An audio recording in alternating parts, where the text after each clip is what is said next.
Okay, thanks. All right, good evening, everybody. Our first Zoom meeting of the Technology Advisory Committee. This is unfortunate, but I hope everybody's families and you all are safe and well. Hopefully this is not going to be a many month kind of occurrence, but I expect it will be at least this and perhaps another meeting at least for sure. We last met on March 11th. Jeff sent out the minutes from that.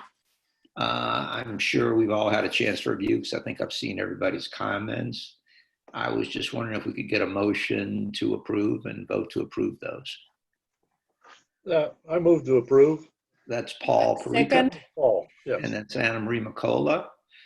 Okay, all in favor? Aye. Aye. All right, unanimously approved. Don't touch your screen, huh? Pardon me? Touch your screen to approve. Yeah, I guess. So what we did last month is talked about the prioritization of initiatives for 2020. We landed on really the consolidated email list for all New Canaan residents as kind of being our top priority. And I'd like to focus on the steps that, moving that forward tonight. And I'd also like to get probably from you, Chris, and from you, Bob, any update on status that may or may not make some of these steps on the agenda. Sorry, it's Mike. Oh, It says he calls us 4 times every day. yeah.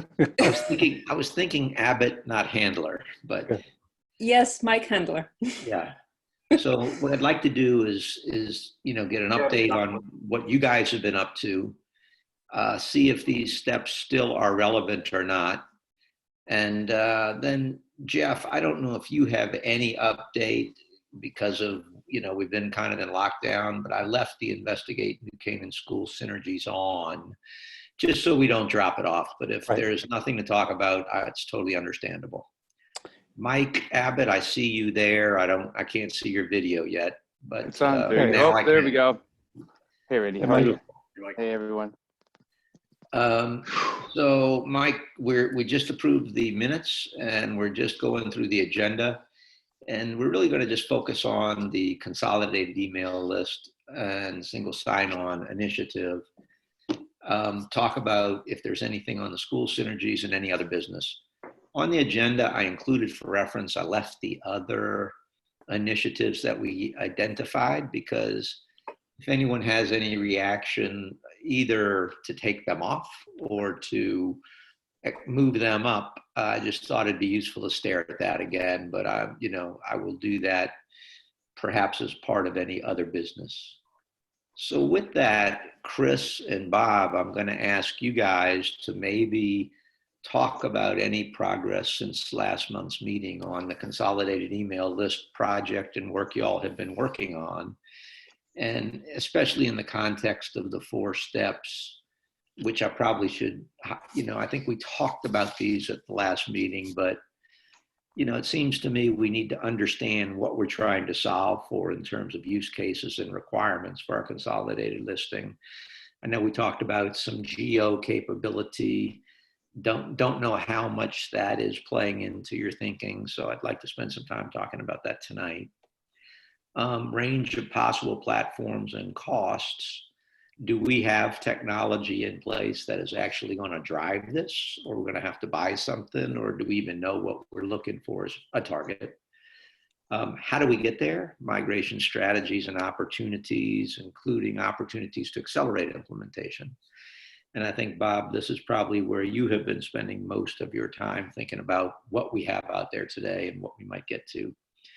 Then the 4th category or the 4th task is really how do we develop enrollment strategies and processes to update, refresh, and really keep our consolidated email listing current, because as we all know, many of these projects, the day you finish, it starts to become obsolete. So with that, let me Chris, turn it over perhaps to you first and then to Bob to kind of talk about any progress where we are and are we kind of in the right wheelhouse in terms of the way you've been thinking about this project? This is Chris Geiser. You're supposed to announce yourself during a meeting now every time someone speaks via the state statute. As far as what we've been doing lately is Bob's been spearheading it, to be totally honest. What we've been doing is collecting more information from anybody that wants to sign up for the emergency services outcall or the Smart 911, and we've been implementing them manually, if not showing them how to do it on their own. And Mike Handler's report goes out, and we probably get 4 to 5 a night, so the list is growing, but it's not growing exponentially. And as far as what we're looking to do and how we're looking to do it, I'm again on the fence. I really don't know. Without campaigning this way, I don't know how to solicit everyone's email address and at least a phone number we can text or call.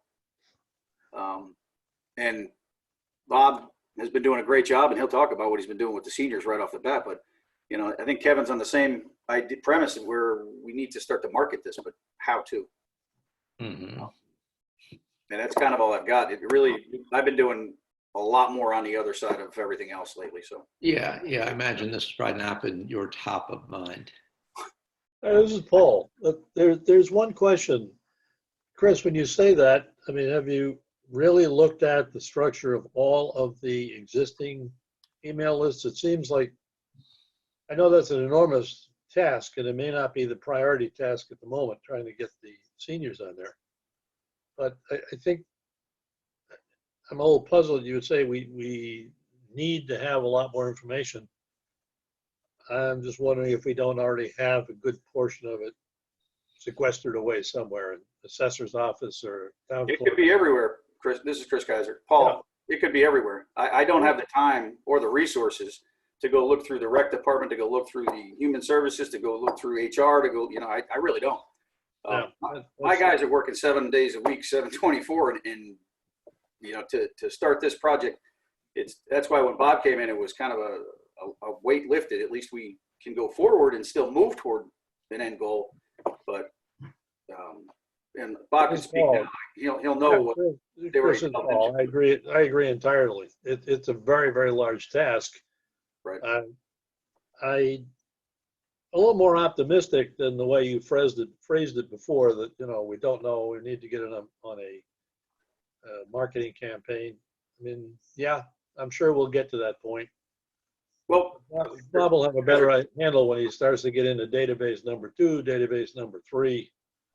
The problem we have is, Chris Geiser, again, is you have to, it's not just a username, an email address, a phone number. I mean, there's so much data that Kevin wants. It's not just a phone number at a house. It's not just an address with an email address. And a lot of these lists don't have all of that. They're all broken up. I've gone through the outcall system, and I found people that were associated to just straight phone numbers.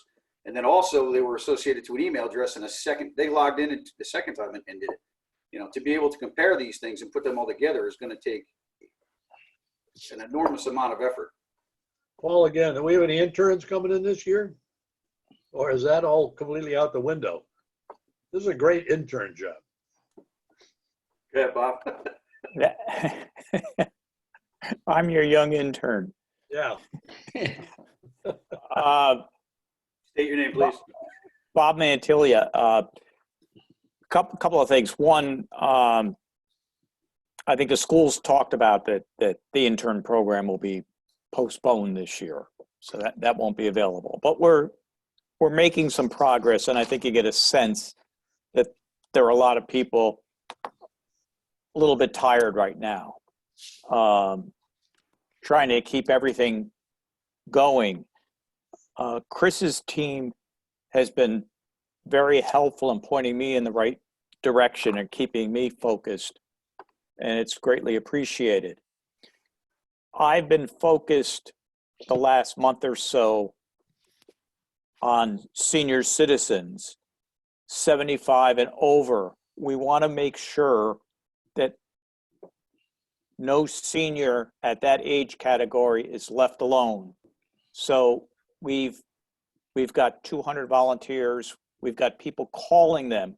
And what I'm focused on technologically right now is tracking that. I'm tracking who's received an outreach call,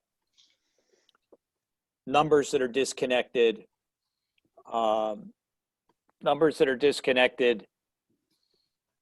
volunteer left a phone message and volunteer couldn't leave a phone message because there's no answering machine or voicemail. So we're tracking that data down. There's approximately 1,400 people over 75 years of age in town. So it's a pretty big task. Right now, we have 727 that still need to be called. I just finished a report before the meeting. 727 that need to be called. We've got 89 that we don't even know what their phone number is. Data exists around town, as Chris mentioned, in a lot of places, and we're just trying to pull it together and get it better. And in the meantime, talking with some people about how do we do this on a town-wide basis going forward, keeping things accurate. The registrar of voters gets a monthly report on people who have moved from motor vehicle departments around the country. And most of them move within the state.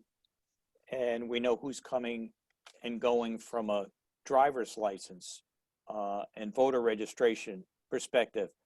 But they've got phone numbers down there that maybe in 1984, when I moved to town and registered, they haven't had that updated since then. So we're trying to figure out something that's more dynamic. In the meantime, we found that it's not that simple to register for the emergency phone call system. So we put a little ad hoc committee together during the month, and we wrote some instructions. And if you go on to the emergency notification page, you'll find we made some improvements. One, the emergency notification is listed right in the top bar under the pictures where it's self-evident on our website.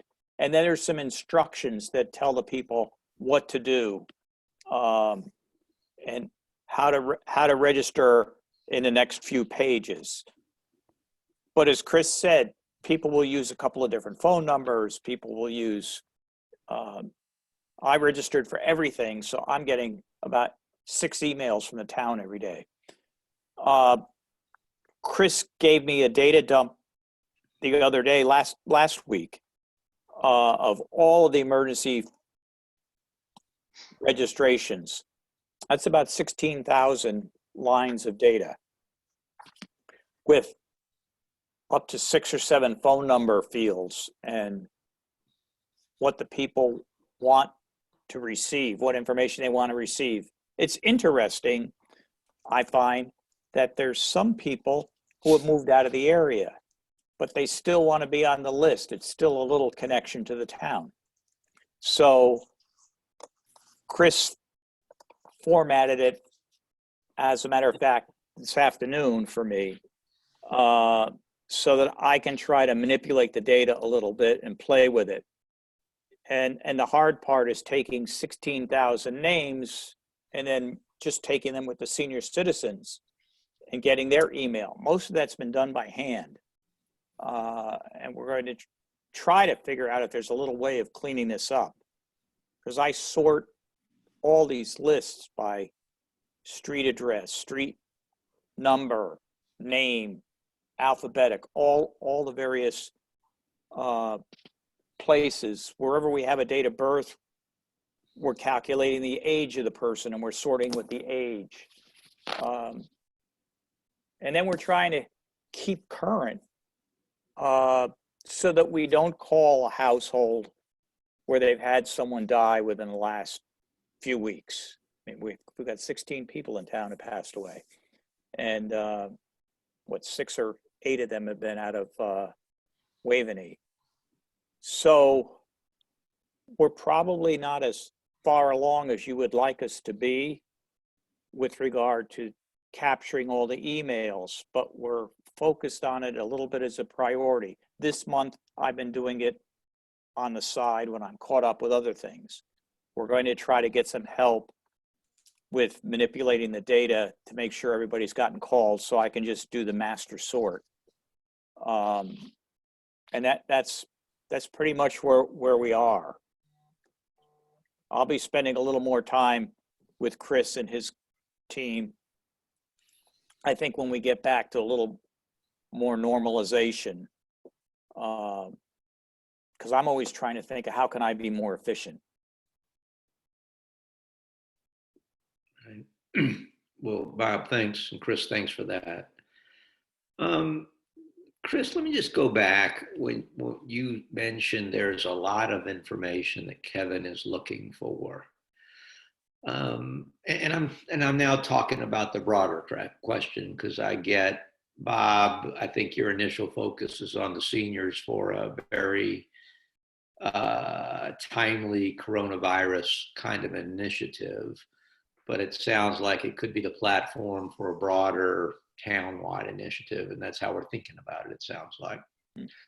But Chris, given the data Kevin is looking for, and again, I know he's over, he is just running like a crazy man, so I don't expect we're going to get any time from him about this question. He was actually supposed to be on the call tonight. I spoke to him about 6 o'clock, and he asked me to send him the sign-on information. He was going to sign on from home, so he may be on yet. He might join. I guess the question I have is, going back to the first point about use cases and requirements, do we think collectively we have a good target about what we're trying to solve for, or not?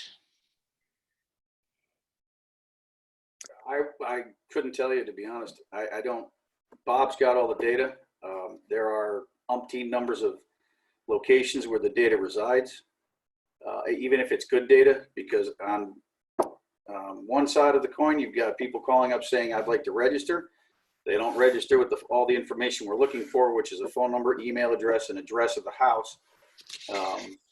They're just sending in a phone number, and this is my name, Chris K. So I don't know where you live. I don't know what you do. You send an email back, or you send usually it's a phone-in request. And then you get the opposite of that, which is, I've moved out of New Canaan 2 years ago. Get me off your list. That happens twice, three times a night as well. So just in the outcall system alone, it's dirty data. So it's going to take quite an effort. And Bob Nantilia here again. And probably the solution will be, as we're in the thick of this, the decision might be that we need to have one database that handles multiple categories. And that's probably the efficient way to do it. So if you get voter registration, if you get the assessor's office, if you get Parks and Rec and Board of Education, registrations are with fields for where you're registered. So your data is all resides in one nice, neat place. Well, that's kind of been our goal Yeah. for a while. Because, State your names. yeah, this is Paul. Conceptually, Anna, Eureka. Marie, that's what it is. Yeah. But in the meantime, Robert Mantilia, we've had this crisis come upon it, and we're trying to take care of everyone. It's even we're going as far as we sent a postcard out to all people 75 years of age and older, and told them about registering for the emergency system. That just went out this week. We worked on that. The shoppers, we've been working with the grocery stores and a little bit of the drug stores because we got to the point people need prescriptions picked up. And when I went into CVS, the druggist laughed and he said, "I'm not laughing at you. I'm laughing at our system because for a person to register to have their prescription delivered, they have to go on to the CVS or the Walgreens system." And that was pretty user unfriendly. In fact, I wrote the instructions by physically enrolling our family to have prescriptions renewed. Then I had my wife tell me, "What are you doing?" Because she got notification from CVS and Walgreens. A lot of these organizations design screens and signups from technology people only. They don't bring in the marketing people or all. How do you make it simple and clean? And hopefully we can bang our heads together and recommend a solution over some time. In the meantime, we're not using that as an excuse. We're just adding more emails every day. We're updating phone numbers every day.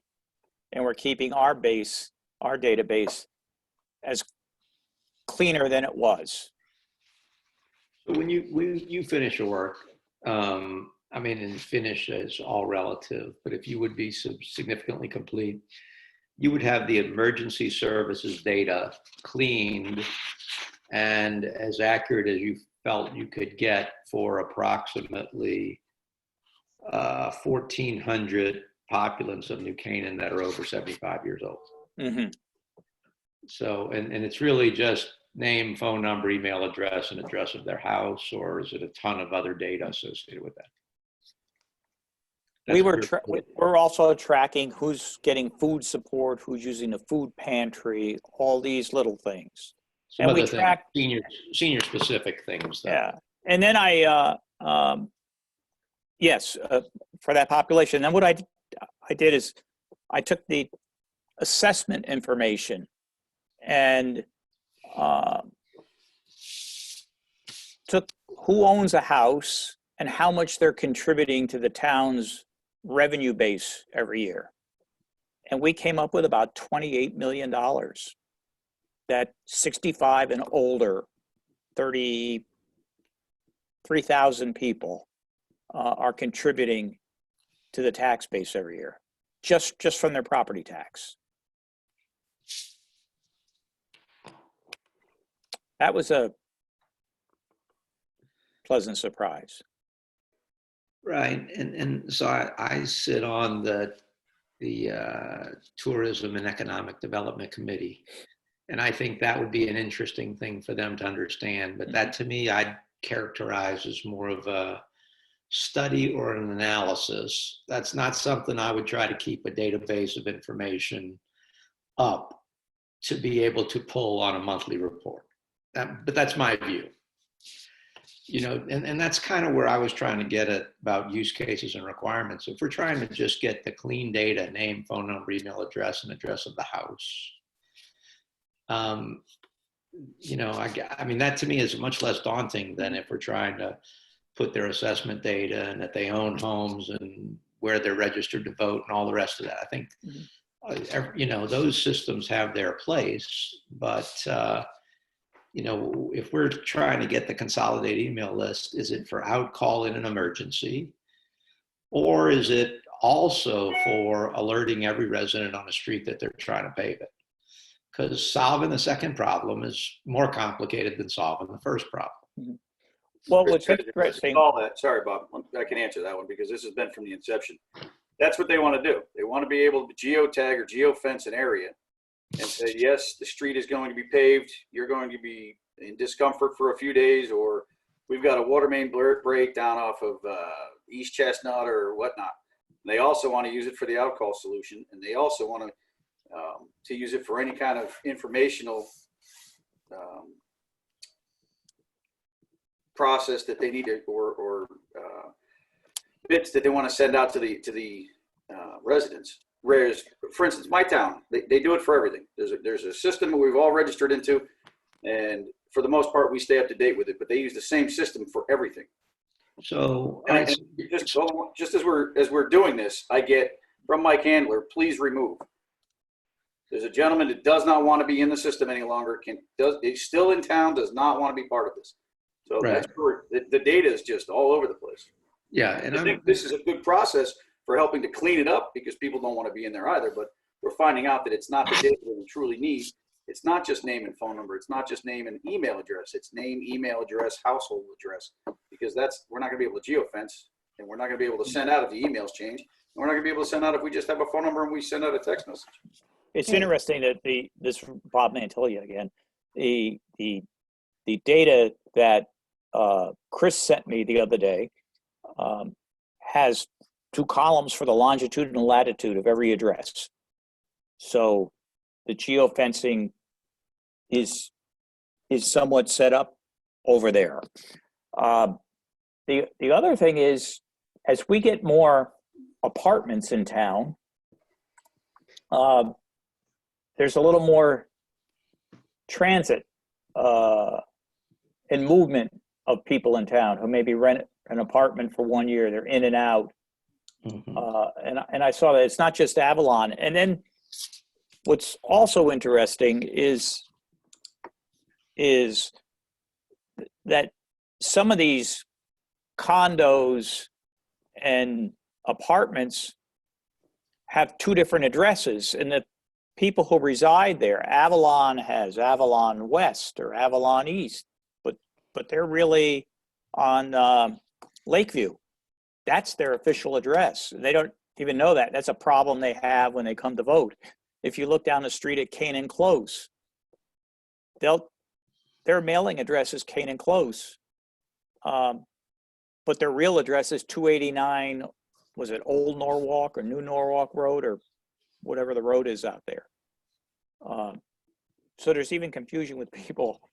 What is their real address? Okay, that's incredible. You don't know your address. I'm sorry, but it seems a little, wow. Well, when you look at, for example, for the voter registration, the actual address, the actual street address of those places are the address. But yet for mail, I was at a meeting with Arnold Karp the other day, and over his project on Maple Street, he talked about the whole discussion on what is the real address of the units. Hey, it's Jeff. Question, could we start the other direction? So I know all the renters in town, we don't have a good database of them, but property owners, the assessor's office has got a fairly decent list there, right? It's not everybody, could be one person in the house, the spouse could have a different last name, so forth. But if we started that direction and tried to populate that way, would that be a way for us to sort of work backwards as opposed to us trying to connect all these dots going the other way? It's a positive approach. Even closer, I came in here last year to help out with the transition from the sewer tax to the sewer usage fee. So I got to know a lot of the properties in the sewer district. But even then, there's people who don't know they're on a sewer system.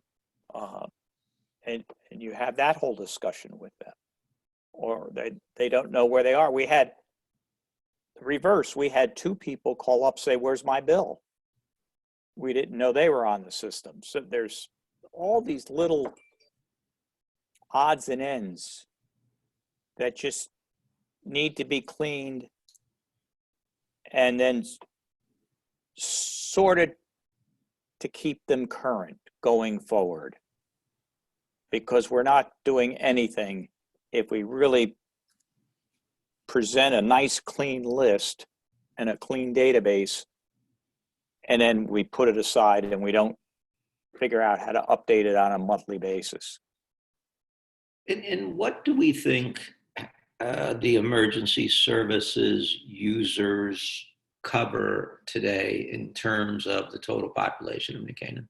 Any rough percentage or number?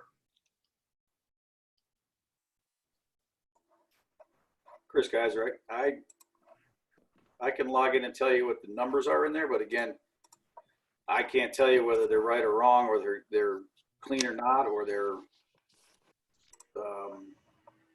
if there are people still living in town. Right. But I mean, I think it'd be interesting to know if it's 20% versus 80%. Bob, what do you think looking at the Excel spreadsheet? I thought about that, but there are so many people in there, like our own family, our own household. Everyone. I'm registered. My wife is registered. The house phone is registered. I don't even know if my wife, if my daughter who lives here with her child, if she's registered. So you could have 3 and 4 points of entry for the emergency system. In fact, we all laugh 7 o'clock, 7:01 every night when the phones start ringing. Yeah, my whole staff has it, Chris Geiser, and we don't live in town. So we're all in there as well. And it's a system that was designed for the outcall solution, but it's the only system we have that we pay for that allows all of the geofencing. It allows for just straight informational calling, not outcalling. And that's where it started out and was designed for. There are better solutions. We are looking into other solutions to it, but right now we're not going to change over in the midst of all this. That's, Bob, yep. This is Bob Mantilli again. I think now that we're in the thick of it and we're using the data and we have this unfortunate emergency, I think when we settle down, I think we have to have a small group say, okay, what's the data we want to track? And what's the priority of it? Mm-hmm. And then go out and figure out what's the best software, best tweaking to do to accomplish that. And I think when we're done here, we'll more or less know what do we really want. Because I think, Randy, you're trying to keep us focused here. Well, I guess I asked the question because if it were 80%, I would solve that problem of cleaning up the data very differently if I only had 20 than if I only had 20%.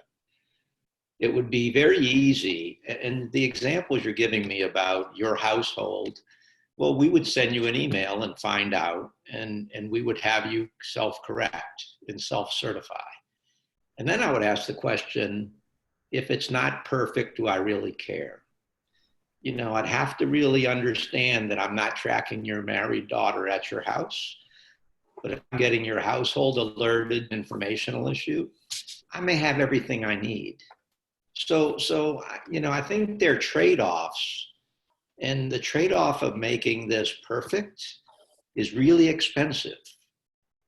The trade-off of making it workable might be a lot easier and might be more manageable. So that's sort of where I'm going on kind of the questions. I don't know, Jeff, I mean, you've been quiet, Paul, Anna Marie, Mike, if you guys have any other thoughts, but please kind of weigh in. Well, this is Anna Marie. Chris, you mentioned earlier that people don't write like information that you might want in the forms. I think it's if you just require the information in the form, that's one solution. It's like you don't let them get away with just phone number or Chris K or certain. So I mean that's a simple start, and I think our goal should be to make it perfect, but understanding and accepting that it's going to take time and it's not going to be a immediate solution.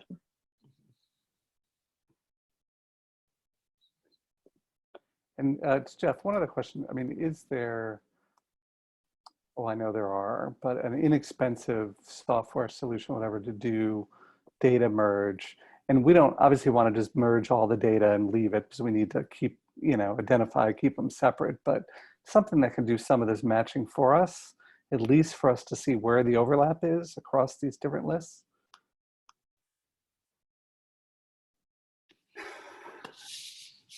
That would be something, Chris Kaiser, that we would have to look into. From what I see, the standpoint of all of these different pieces of software, the applications we use, and the way that people enter them into it, we're going to need to somehow make a bridge between them all and somehow maintain a single database that's also going to be in all of the other databases. So it doesn't really come down to one. They're still going to be in all the other pieces of software we continue to buy. Right. For instance, we've got offsite permitting. It's in the cloud. It doesn't belong to us. So to tag into that, now we've got to pay to have the bridge built to pull down the email addresses out of there. But in what format are they doing that? We can't change that. So now there's another one. The more that we move apart and there's not that all eggs in one basket town hall software, as I see it, it's frustrating to say, okay, we're going to just have one. I don't see how you're going to pull it off. I really don't. Without some serious expenses thrown at this, some serious time and some serious effort, and then have someone that's kind of their job mainly is to maintain clean data. So right now, the target that What's we're your name, sir? using, right now, the target we're using is State your name, please. it's Randy. You got to, I'm sorry, state statute. That's what they keep That's telling me. fine.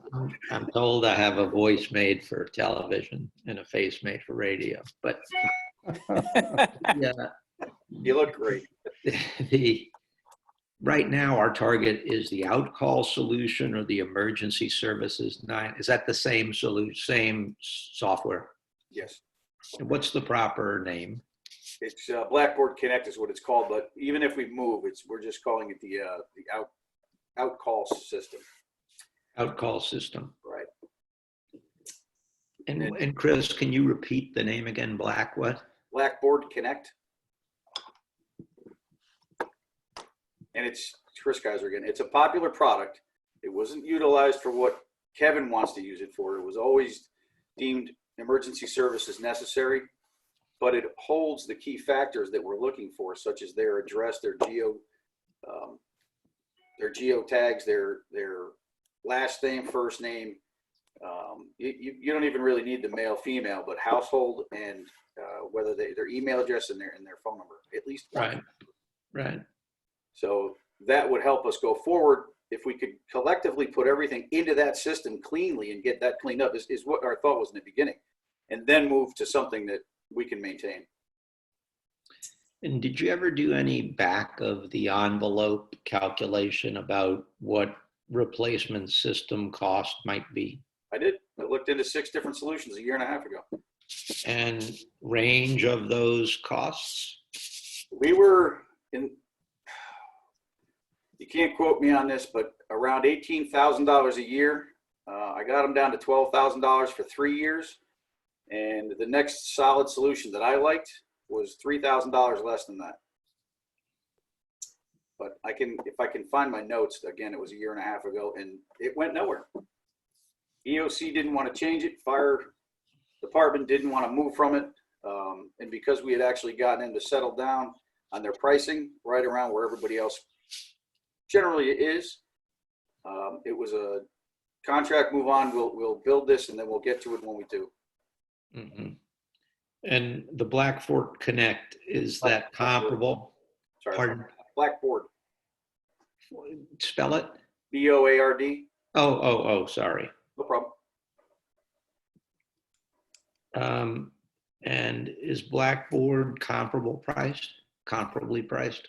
It is now. It is now. It wasn't. We were ourselves in the schools were paying astronomical numbers.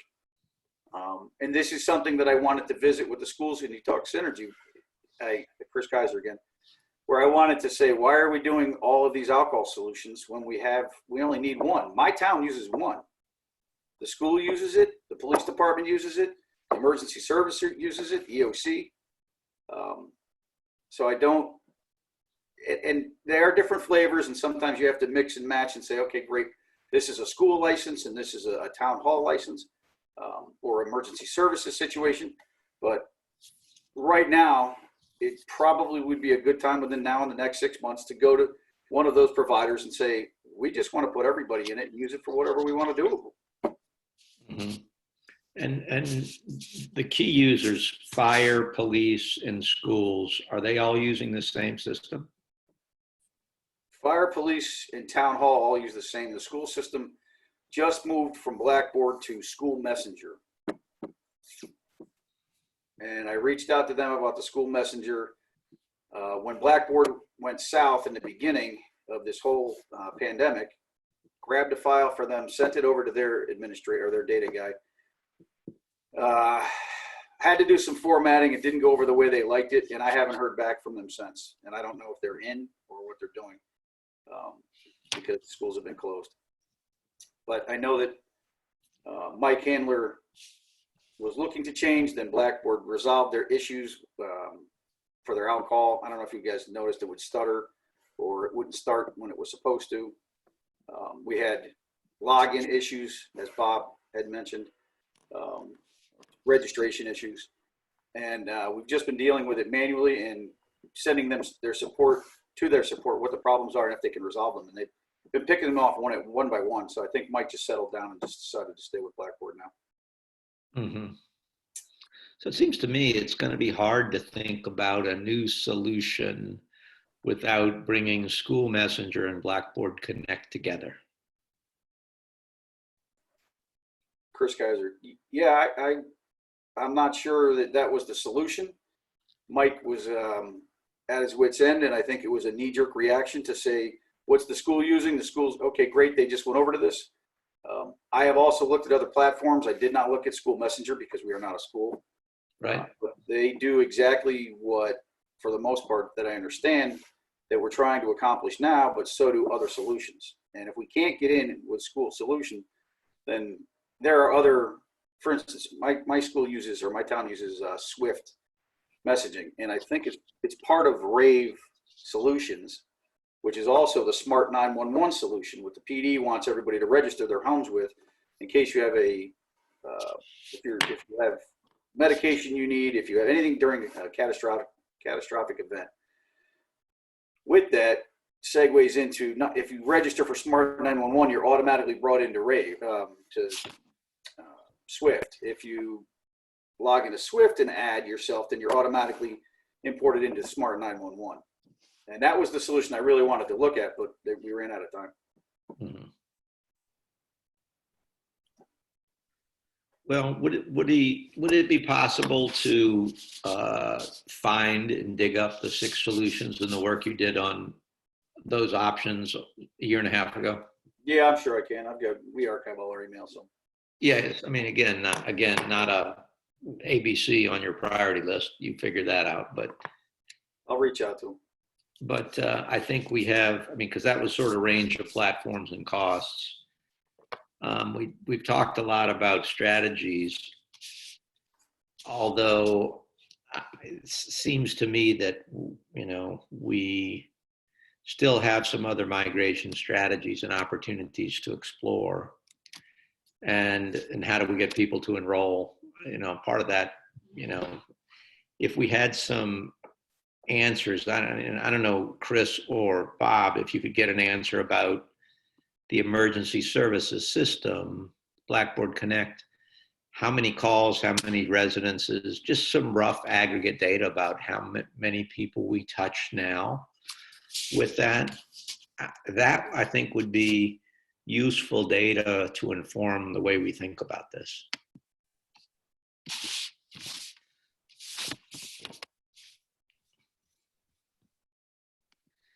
Bob, is that something you maybe could take on to, just see if you can get underneath? I can do my best. Yeah, I think that would be helpful for us. Yeah.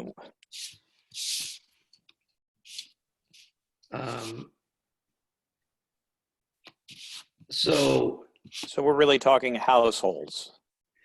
Yeah, I'm really thinking households, how many households or population. I mean, it's whatever is easier.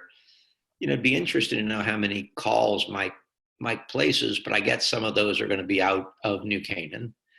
It would be interesting how many households they think they have in their system.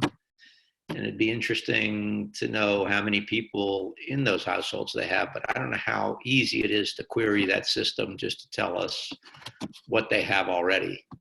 And I realize we're not making any statement about the quality of that data right now. I'm really just looking for some pretty rough metrics about coverage.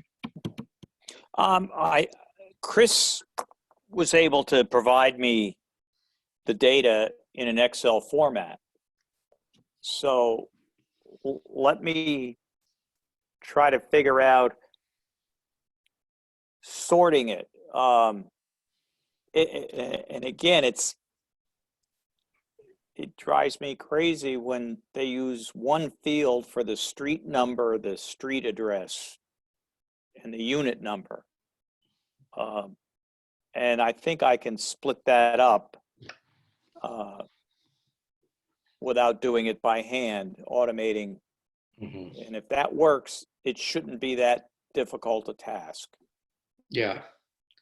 Well, I think if you can get anything, if you can circulate it ahead of next meeting or sort of talk to us about it at the next meeting, that would be helpful. Yeah.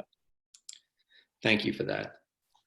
Hey, it's Michael Abbott. Hopefully you can hear me now, Randy. Yes. I have been permanently muted by the host. Oh, So I've been unable to respond. sorry. So that's okay. It's that my wife was asking if that was available to her. So my wife was asking if that permanently mute button was available to her. So so again, it's Michael Abbott. I just want to make sure. So look, what you're referring to here, we saw this. We've been working on this, and I think, Bob, I don't know, we've had the pleasure of meeting, so pleasure to meet you virtually. I lead Accenture's banking practice here across North America, so we're in the middle of this. We're currently working on, I guess I can't say because it's probably going to be public record what we're working on, but we're in the middle of all this. Here's what you're struggling with, everyone is.